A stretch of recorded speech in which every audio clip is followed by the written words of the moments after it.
During my initial years in college, I struggled with my mental well-being.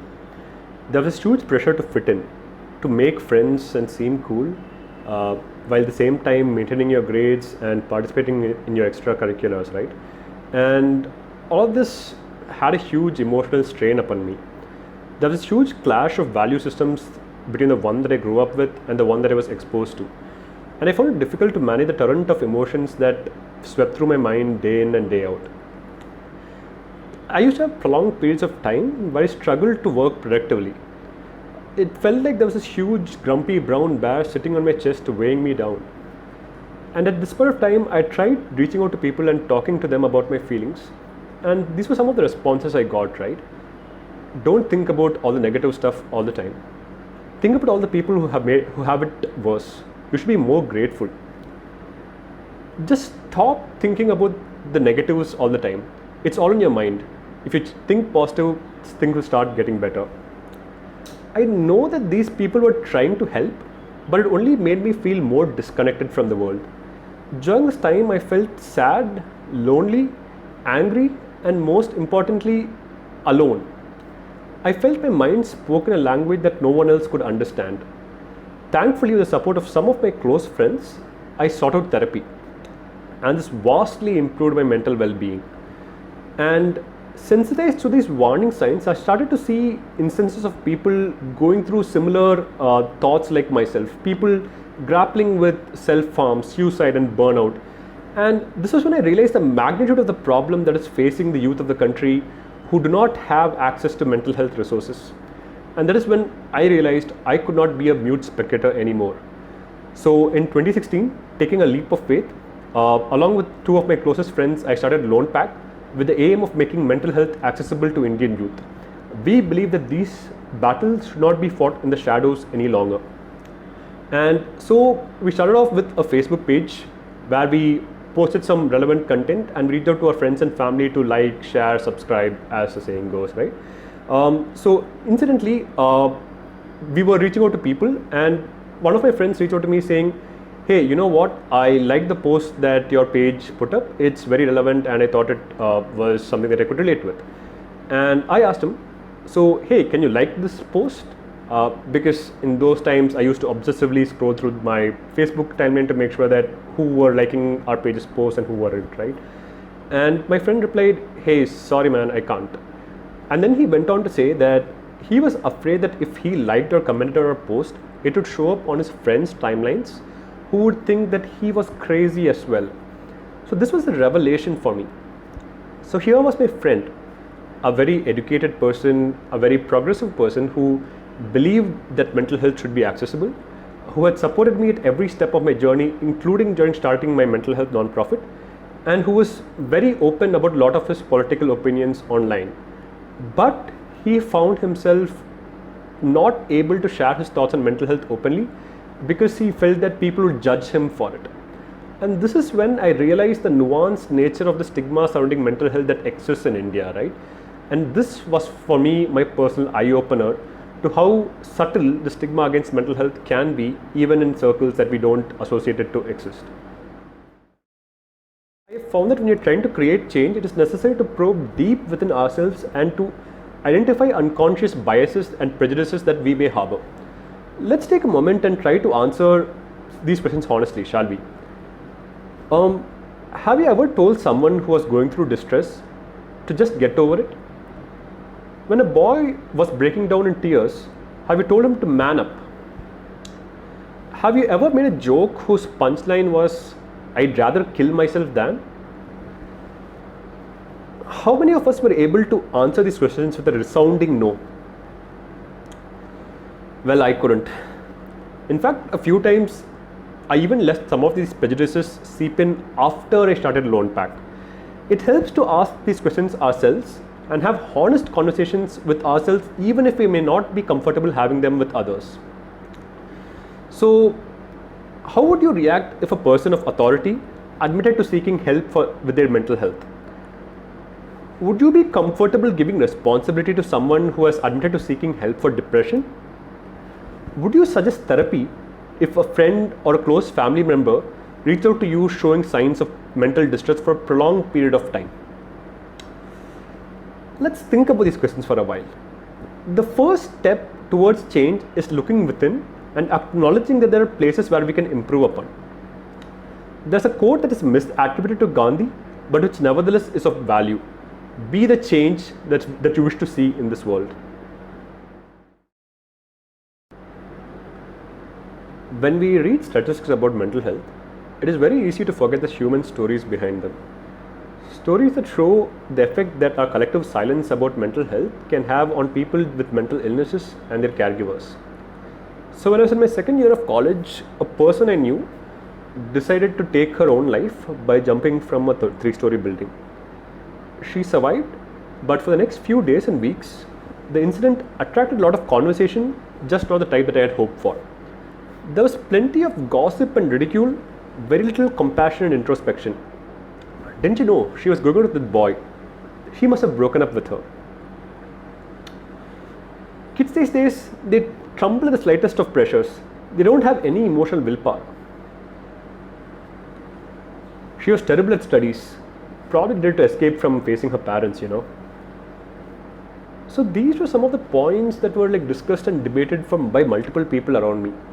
No one seemed interested in talking about whether there was something that we could have done to prevent her from taking that step, whether we could have supported her in some way, whether we could have done what can we do to support her once she comes back to our midst, or whether there are people who are going through similar mental turmoil as her that we just aren't able to notice in our day-to-day lives.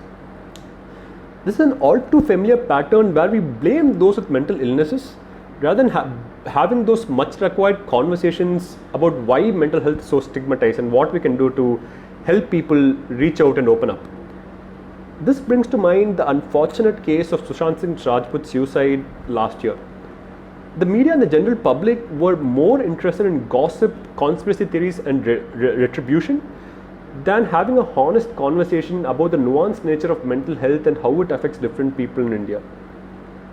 To be fair, for a brief while, mental health was a topic of discussion. My DMs are open. It's okay to not be okay. And similar statuses floated around in social media a lot and were widely shared. But this was a very ephemeral phenomenon and people went back to their routines soon enough. While talking about the gaps in our mental health system in India, it is important to acknowledge that India has a very strong grassroots movement in mental health. There are several non-profits, activists, professionals, be they psychologists, psychiatrists, counselors, who work actively to influence public policy and to expand healthcare access to all.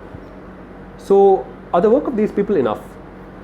Well, the WHO estimates that around 20% of Indians face depression at some point in their lives.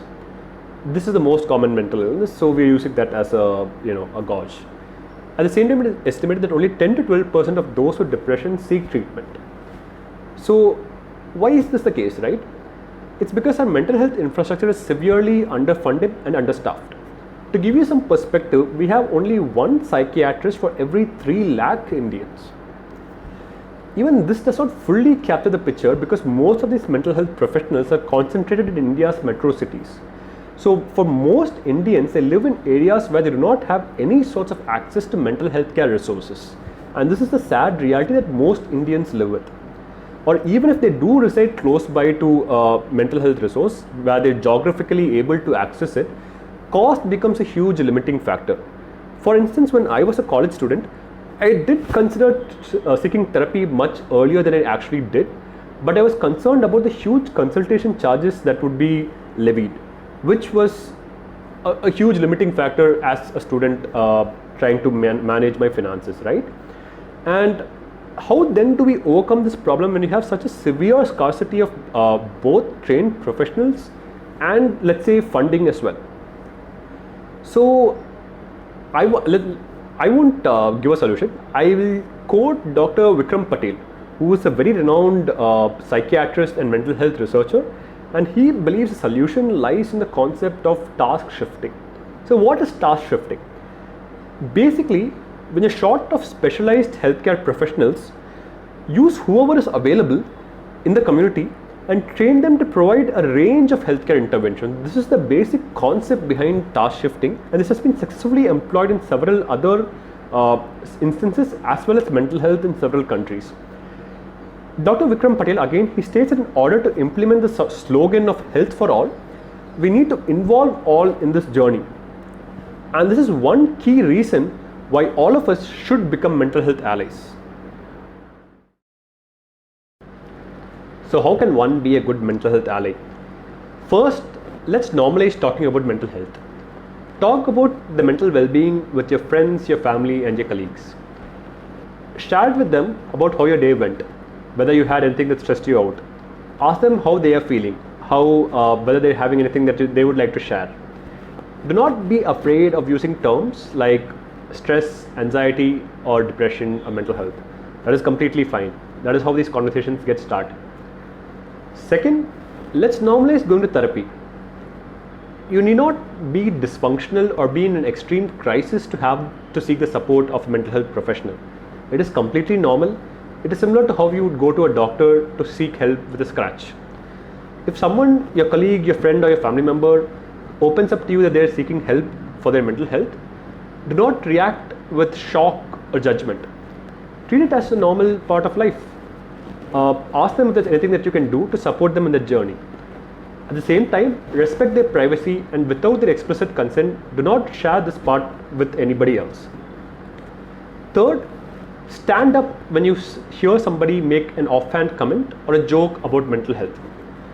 Let me make this clear. It is not enough if you do not actively take part in the conversation, because your silence gives them the leverage to think that this is an acceptable behavior. Make your voice heard and make it clear that you do not stand up for this behavior.